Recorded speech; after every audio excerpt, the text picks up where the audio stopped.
భారతీయ ఛానల్కి స్వాగతం. జై శ్రీరామ్.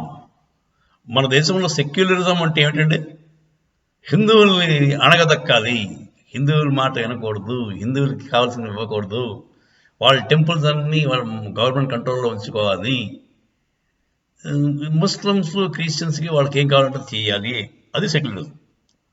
అంటే మెజారిటీ ప్రజల్ని అణగదొక్కితే అది సెక్యులరిజం కింద వస్తుంది. మన ఇండియన్ డెఫినేషన్ ఆఫ్ సెక్యులరిజం అది. నేను చెప్పింది కదండి. డేవిడ్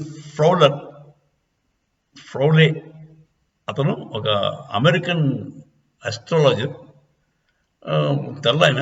కాకపోతే అది హిందూ మతం స్వీకరించాడు. ఆయన హిందూ పేరు కూడా ఏదో ఉంది, శాస్త్రి.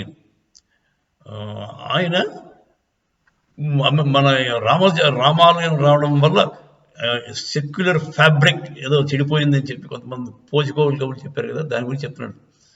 అసలు ఇండియాలో సెక్యులరిజం అంటే హిందువులు అణగదొక్కడమే సెక్యులరిజం కింద భావిస్తారు.